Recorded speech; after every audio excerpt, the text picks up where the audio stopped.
না না, এখানে রেস্ট্রিকশন নাই, আমরা খোলাখুলি খাচ্ছি, যা হবে দেখা যাবে। লুকিয়ে চুরি একটু হবে না, লুকিয়ে চুরি গুলো তো হবেই। ওগুলো কি জানে একদিন নিয়ে আমরা মিষ্টি খাচ্ছি, চলে যাবে এগুলো, এগুলো সব চালিয়ে দিচ্ছি চুপচাপ। High pressure. খাসি মাংস খাবেন? হ্যাঁ, খাসির মাংস খাবো, কলা খাবো, মিষ্টি খাবো, সবই আমার ছুটে এনজয়। যতক্ষণ শ্বাস ততক্ষণ আসবে। দেখতে দেখতে পার হয়ে গেল আরও একটা বছর। পৃথিবীর ক্যালেন্ডার থেকে চিরকালের জন্য বিদায় নিচ্ছে 2024। নতুন বছর 2025কে দুহাত বাড়িয়ে স্বাগত জানাতে প্রস্তুত বিশ্ব। আর বছরের শেষ দিন বলে কথা, সর্ষে পায় বাঙালির ঘরে বসে থাকলে চলে নাকি? তাই ঝোলা নিয়ে এই একটা দিন বাইরে বেরিয়ে জীবনের আনন্দ লুটে পুটে নিচ্ছেন 8 থেকে 80 সকলেই। যেন না ডোরি শত বাধা বিধিনীর মুখোমুখি যেন তোর। প্রাত্যহিক কর্মব্যস্ততা আর ইটকাট পাথরের জঙ্গল থেকে খানিক মুক্তির স্বাদ পেতে প্রায় সকলেই চেষ্টা করেন বছরের এই দিনটিতে বেরিয়ে পড়তে। আর তাই বেরিয়ে পড়েছেন ওরা মানে আসানসোল কোটমোড় এলাকার বাসিন্দা, রাষ্ট্রায়ত্ত সংস্থা ইসিএল এর অবসরপ্রাপ্ত 70 থেকে 85 বছর বয়সী বেশ কয়েকজন। বছর শেষের দিনটিতে সকালেই বাড়ি থেকে বেরিয়ে পড়েছেন তারা। পৌঁছে গিয়েছেন বাঁকুড়ার গঙ্গাজল ঘাটের গাঁদুয়া জলাধারে। প্রকৃতির মাঝে বাঁধন ছাড়া একটা দিন কাটানোই মূল উদ্দেশ্য যে তাদের। হাই সুগার, প্রেশারের সমস্যাও আছে, তবে বছরের এই একটা দিন গিন্নির চোখ এড়িয়ে মিষ্টি থেকে খাসির মাংস সব চলবে, জানাচ্ছেন বর্ষিয়ান প্রাক্তন ইসিএল কর্মীরা।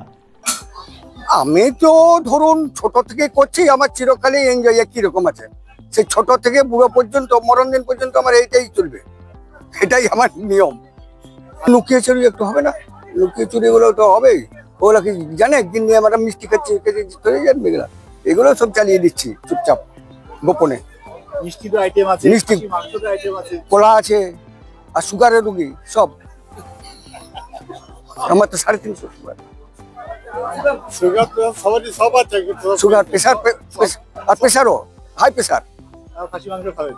হ্যাঁ, খাসির মাংস খাবো, কলা খাবো, মিষ্টি খাবো, সবই আমার ছুটে এনজয়। যতক্ষণ শ্বাস ততক্ষণ আশপাশ। আমাদের খাওয়ার লালসা নেই, কেন ওটা আমরা অলরেডি কন্ট্রোল করেছি, বয়স হয়েছে সেই হিসাবে। কিন্তু বছরে এক আধ দিন একটু আলাদাভাবে হয়, তখন রেস্ট্রিকশন থাকে না, তাতে কিছু আমাদের ক্ষতি হয়, এনজয় করি। তাহলে এই নয় যে পুরোপুরি, একটু হিসাবে খাই, বাড়ির থেকে একটু বেশি খাই। না না, এখানে রেস্ট্রিকশন নাই, আমরা খোলাখুলি খাচ্ছি, যা হবে দেখা যাবে। হ্যাঁ, আমরা খাচ্ছি ব্রেকফাস্ট। ধরুন আমরা যে সকালে যে ব্রেকফাস্ট চা বিস্কুট তো চলছে, তারপর ধরুন আমরা কেক, পাউরুটি, নানা রকম ফ্রুটস এইসব খাওয়া হলো। এরপর মুড়ি পকোড়ি খাবো, আবার আমাদের মিট আছে, মেন আইটেমস খাসির মিট, সেটাও খাবো। বাড়তে বলতে কখনো কখনো এক আধ পিস যদি খাই এই পর্যন্ত, গাড়িতে রেস্ট্রিক্টেড। বয়সজনিত কারণে প্রায় প্রত্যেকেরই জীবন এখন ছকে বাঁধা। খাওয়া দাওয়াতেও নায়ের তালিকাটাও বেশ দীর্ঘ। তবে বছরের একটা দিন পরিবার পরিজনের চোখ এড়িয়ে নিয়ম ছাড়া হওয়াই যায়। তাই প্রেশার, সুগার, কোলেস্ট্রলকে তুড়ি মেরে উড়িয়ে মনের সুখে খাওয়া দাওয়া করছেন তারা।